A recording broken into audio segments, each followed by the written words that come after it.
চট্টগ্রামেও বিভিন্ন এলাকায় বাঁধ ভেঙে পানিবন্দী হয়ে পড়ছে লাখ লাখ মানুষ। বন্যা পরিস্থিতির সবশেষ খবর জানাতে মিরসরের করের হাট থেকে যুক্ত হচ্ছেন সহকর্মী হুসাইন জিয়াদ। আর নিরাপদ আশ্রয়ের খোঁজে দুর্গতরা আশ্রয় কেন্দ্রের কি পরিস্থিতি দেখতে পাচ্ছেন?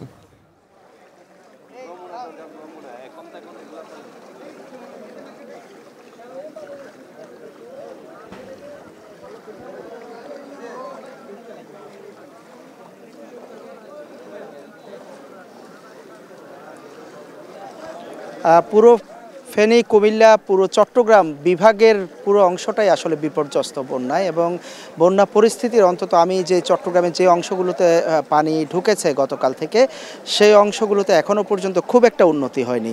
আমরা যদি বলি যে চট্টগ্রামের মিরসরাই, সীতাকুণ্ড, ফটিকছড়ি, রাউজান, হাটহাজারী এই অঞ্চলগুলো মূলত সবচেয়ে বেশি বন্যা দুর্গত হয়েছে। এবং আমি যেখানে আছি করের হাট এলাকা, এটি ফেনীর একেবারে লাগোয়া। এখানে এখনও দেখছেন যেটি দেখছেন সেটি সড়ক, কিন্তু এই সড়কটি এখন একটা নদীর রূপ ধারণ করেছে এবং এখানে কোমর থেকে বুক সমান পানি মূলত এই সড়কটিতে।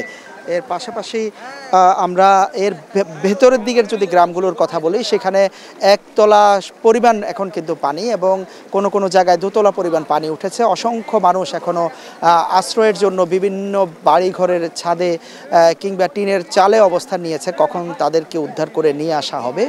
আমরা দেখছি যে হাজার হাজার মানুষ আমরা সকাল থেকে দেখতে পাচ্ছি নিরাপদ আশ্রয়ের খোঁজে ছুটে চলছেন। তারা মাইলের পর মাইল এভাবে পানিতে হেঁটে আসছেন, নারী, শিশু, বৃদ্ধ, ছোট ছোট ভেলায় করে, নৌকায় করে, ট্রাকে করে, যেভাবে পারছেন পায়ে হেঁটে মাইলের পর মাইল আসলে তারা ছুটে আসছেন। তাদের যে আতঙ্কিত চেহারা, ভয়ার্ত যে চোখ, সেগুলো আসলে বলে দিচ্ছে পরিস্থিতি কতটা ভয়াবহ।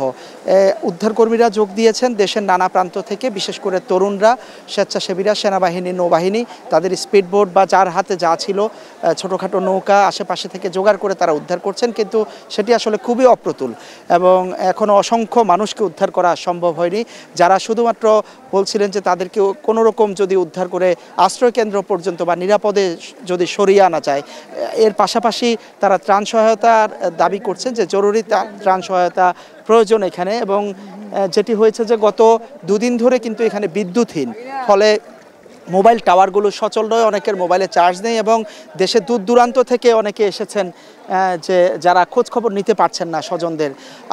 এবং এখানকার দেখছেন যে পশু পাখি, গবাদি পশু, জীবজন্তু সবই আসলে বন্যায় একেবারে অসহায় হয়ে পড়েছে। আপনি দেখছেন যে ট্রাকে করে মুরগি নিয়ে যাওয়া হচ্ছে একটি অঞ্চল থেকে, যেভাবে পারছেন আসলে যার সাধ্যে যতটুকু আছে ঘরের পশু কিংবা শিশু যেটুকু সহায় সম্ভব মাথায় করে পায়ে হেঁটে তারা নিয়ে ছুটছেন গন্তব্যের দিকে। আর চট্টগ্রামে ফটিকছড়ি, রাউজান সেই অঞ্চলটিতে কিছুটা উন্নতি হয়েছে পানির, কারণ হালদা নদী ভেঙে গতকাল পানি ঢুকেছিল এবং ফটিকছড়ি এবং রাঙ্গুনিয়ায় দুজনের মৃত্যুর খবর আমরা পেয়েছি।